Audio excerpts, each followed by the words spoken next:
You've got me starting a video game and my word, can you even hear me over this? It hasn't even told me how to move yet and already I'm shoving a shit mask through a Hydra's face. Oh, let me turn it down a bit. Oh, that's better. Now, don't get me wrong, I love a good video game intro that throws you right in at the deep end. Like that time my mum literally threw me in the deep end of our local swimming pool and I had to choose between learning to swim then and there or dying. You know, great fun. Gets the adrenaline pumping right away. But also, I like quiet intros, being eased in gently, especially when later in that same game you're flying about fighting God or something. You know, the kind of finale that, when you look back on the beginning of the game, makes it seem ridiculously simple. So here we go then. This week's slightly obscure Friday feature, we're not running out of ideas, I promise, is 7 epic finales that make your opening objective seem hilarious. Naturally, as we will be talking about the endings of all these games, big spoiler warning, we'll put a list of timestamps in the description if you want to skip any entries.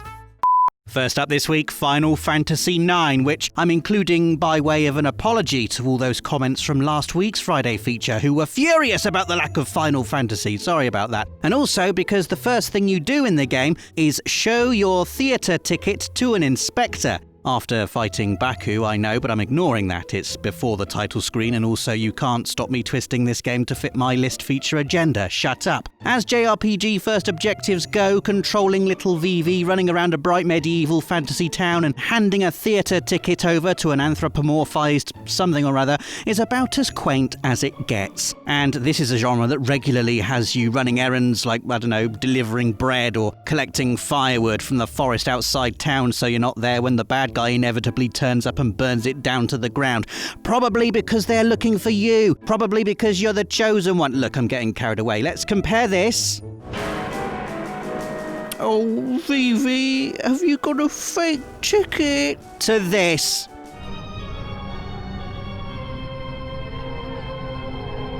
Oh, is it Necron? Did you only exist to kill everything? Oh, no. Yeah, shut up and die, Necron, Lord of the Cosmic Void. It's quite a glow-up in terms of game objectives, isn't it? Show the inspector your ticket, win a fight against an otherworldly god of destruction in a place literally called the Hill of Despair. Although, having said that, the actual hardest thing in Final Fantasy IX is jumping over that damn skipping rope 1,000 times, which is right next to the ticket inspector's booth. If reducing the world to total zero means evaporating this interminable skipping rope, Necron, then, you know what? Black magic, Firaga, target, myself. Go for it, mate. Reduce the lot. Put existence in the bin.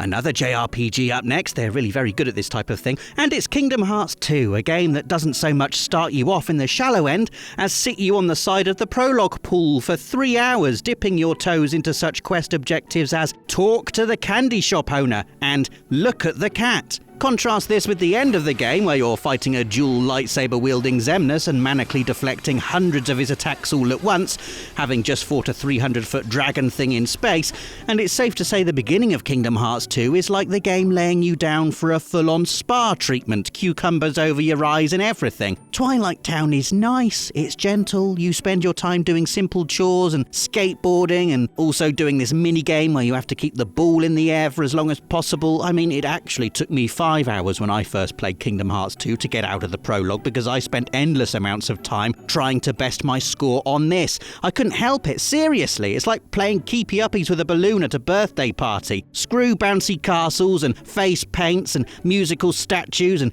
Disney colouring books and all the other things I ignored at my 30th birthday party. Just give me a balloon and then, yeah, kill Xemnas.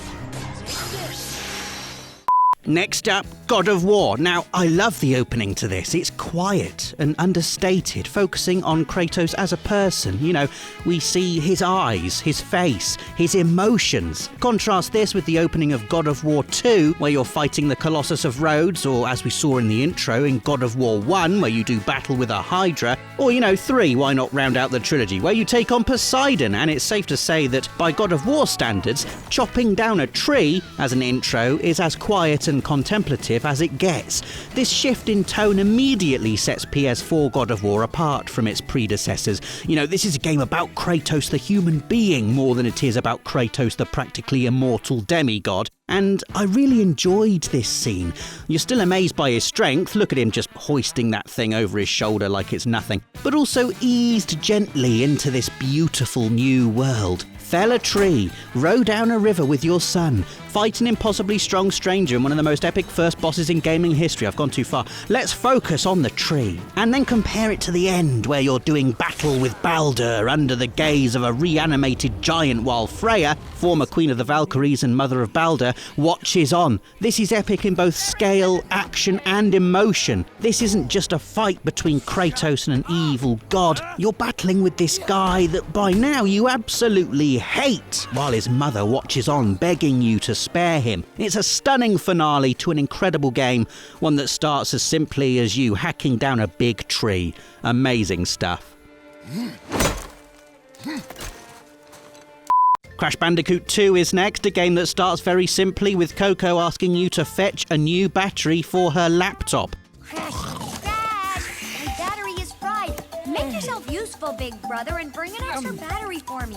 Sure thing, sis, you'll think, hopping off through the jungle to find, I don't know, the laptop battery tree, I guess. But then this game is called Crash Bandicoot 2 Cortex Strikes Back and not Crash Bandicoot 2 The Quest for the Laptop Battery. So it comes as little surprise that by the end of it, you're chasing Crash's arch nemesis through an asteroid field in space. I mean, have we even found Coco's laptop battery yet? Is that what we're still looking for? I like to think there's a scene between this one, where Cortex gets knocked into orbit, and this one where Crash is asleep on the beach next to a Coco who most definitely does have a laptop battery now, because if you've made me go through all that crystal collecting palaver while you had a charger you forgot about this entire time, then I'm going to be very cross. Still, I like Crash's unquestioning attitude here, his inability to say no to people, a trait I unfortunately share in real life that would undoubtedly also see me chasing someone through space off the back of originally agreeing to look for someone's laptop battery.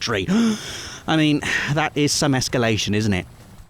Next up, Heavy Rain. Objective 1. Get out of bed. Usually quite hard in real life actually, but in Heavy Rain achieved with a simple push of the analog stick. Objective 2. Shower. Objective 3. Dry yourself. Objective 4. Brush your teeth.